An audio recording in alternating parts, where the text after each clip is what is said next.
Lunchtime on Newstalk. My next guest tweeted a few days ago, I have a pain in my chest. I have a list of lost pals. Addiction is criminal. Drug use being criminal has left many people with little options in their life. Travel, careers, volunteering, study. There are so many layers to this conversation and we continue to embarrass ourselves. She went on to say, I've never cried so much about an issue in my life. I am tired and sad. Lynn Ruane, thank you for coming on to On The Record this Sunday lunchtime. What was it about the debate on drug policy that really weighed on you this week? Well, I think, over the past few months, I think people have been making it more and more clear just how much people are at breaking point and communities are at breaking point, and people are pointing so much more to all the different flaws in the drug strategy and the issues. And I think, naively, sometimes I think that that's going to be heard and that governments are going to actually then act on it. And I suppose for me, like my public life, my political life, my personal life, they all merge into one. So I don't get to leave the Oireachtas and go home into my community and separate or divorce myself from, I suppose, how difficult some issues are in relation to drug use.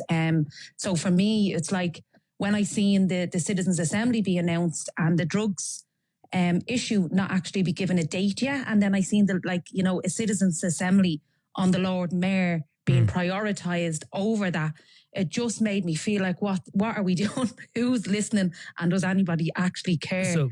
So then this was prompted then by the Cabinet's decision on Tuesday to schedule two citizens' assemblies, one on biodiversity and one on the future of local government to Dublin, but they didn't set a date for one which they'd committed to in the programme for government, which is on the future of Irish drug policy and on drug laws. Yeah, so basically, they're saying it will happen nearer the end of the year and stuff. But for that's just in their heads, it's like that's just a scheduling issue. But yet, there's thousands of people's lives that are being impacted every single day by drug use, and it just felt like this should have been prioritised over the conversation around the election of a Lord Mayor and stuff. It just felt like nobody actually wanted to take on the job that this is. And you know what? It's wide.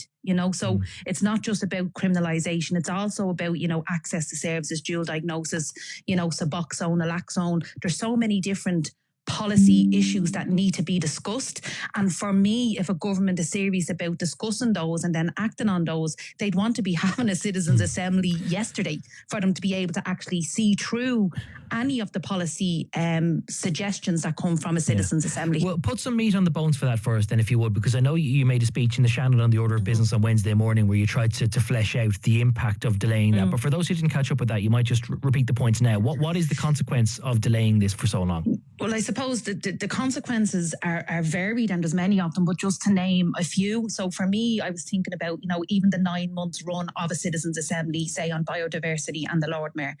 Every single day of that 9 months, somebody will die of an overdose. We've the fourth highest rate of overdose in Europe, and we have someone literally every day die of an overdose. So that's one, and that kind of ties into the conversation around harm reduction and naloxone and different interventions we can do to actually stop that. And it ties into safe injecting facilities and consumption rooms about how we create safe places for people to use so that we actually keep them alive long enough to, do whatever they want to do in the future with their lives. The other issues then it has consequence on is people waiting on detox beds. People are actually dying waiting on detox beds. You could be waiting at 3 months, 6 months, and at that stage, somebody might be at a stage in their life where they feel that this is their last chance at it, and then it's been delayed and it's been delayed. Keltai was closed at the very first lockdown. Keltai is the only trauma-informed site for addiction in the country, and it doesn't look like it's going to open back up. Pete, there was two. It won't reopen ever. No, not by the sounds of it. They've placed, we keep asking the questions. They keep kind of avoiding the questions. And Keltai they keep saying, there's vulnerable people that have COVID that we're isolating there. They could have put them anywhere, but they actually closed one of the main interventions in the country for addiction. So they used one of the main addiction treatment centres in the country. They used it as a COVID isolation venue. And 2 years on from the start of that, they haven't given it back, and they don't look like they're going to. No. And do you have any suspicion as to why that's the case? Because it's pretty remarkable that if it's the only specialised venue in the country, you think it would be a model to be replicated and scaled up, not to be got rid of. I think they're probably trying to say they'll place it elsewhere, or but actually there was, in the very first lockdown, I actually raised it in the chamber at the time, there was 2 people from a drugs project in the city centre, and the coordinator of that drugs project contacted me because the 2 of those young lads that were next due into that trauma-informed care actually committed suicide when they were told that they won't be able to actually go into it now because they're taking it over for COVID related. You know, so it's kind of like there's so many areas in the country where you could have isolated people from COVID, like they were using hotels, but they actually displaced a whole proportion of people that were waiting to go into recovery. And they still haven't opened it back up. Why do you think that something like that then was chosen? But do you think it was perceived as low-hanging fruit? And if so, why so? Yeah, because I suppose for us, you know, when we work in the community, it feels like we don't matter. And it's happened for a long time. So in 2008, even in terms of austerity measures, we're always the first to be attacked. And I think it's because in many cases, we don't have a platform. You know, I have a platform now, but kind of going back in time in terms of drug workers, communities are always, you know, working class communities or vulnerable communities are seen as that low hanging fruit. And they probably won't be held accountable in the same way if they were to cut somebody that, say, is a Fine Gael voter or a Fianna Fáil voter, or somebody that even has a high proportion of votes from particular communities. Do you know what I mean?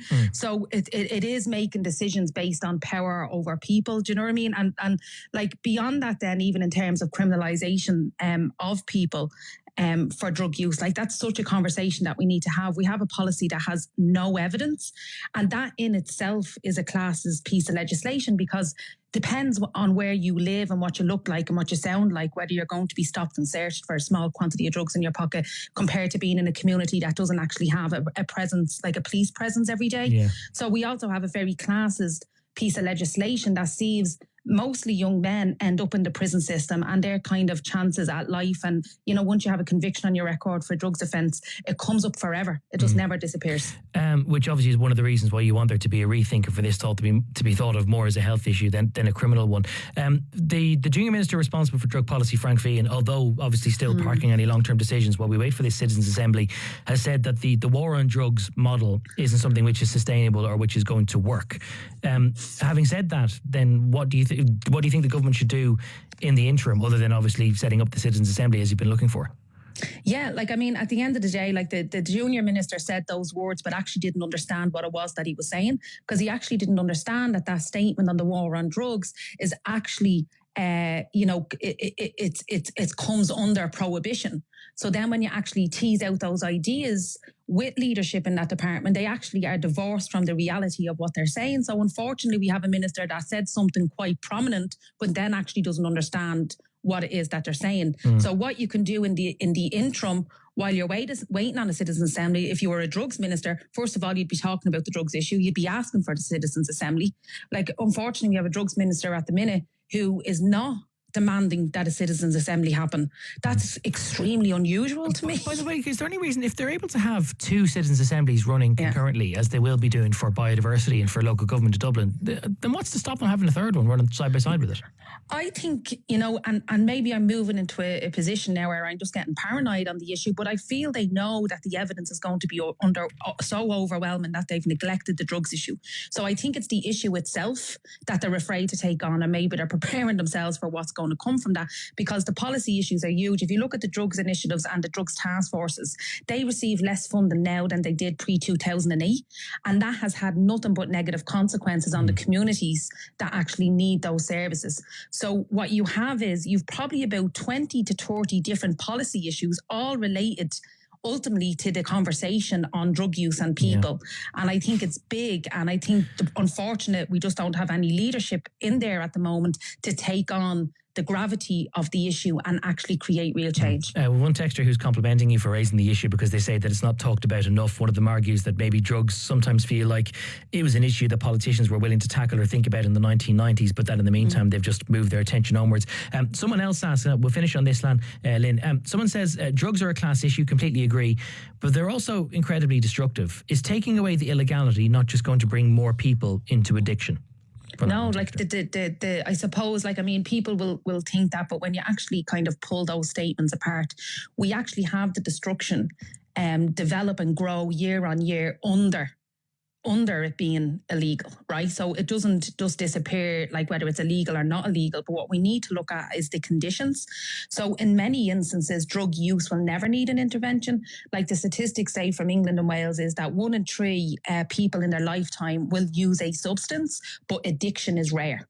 So you need to look then, well, if addiction is rare, where is it most prominent? So it's most prominent in marginalised groups or in working class communities. So addiction exists everywhere, but the prevalence of it and the type and how it actually impacts people exists in a very constrained way in particular communities. So then what you do is, whether it's illegal, not illegal, decriminalised, you actually then focus on the conditions in those environments where people end up in that destructive use of addiction. But for the majority of people, people will not need an intervention for drug use in their lifetime. Yeah. We will see whether the government does move on any of this or what the sort of timetable is. In the meantime, thank you for joining us this lunchtime. That's Senator Lynn Ruane, who's a member of Shannon for the Trinity College constituency, which is going to be having a by-election in the coming weeks. When there are so many field candidates that basically it would take us until the end of the show to possibly read out the full slate of 17. But it's something we will be keeping an eye on and we may come back to. In the meantime, let's check in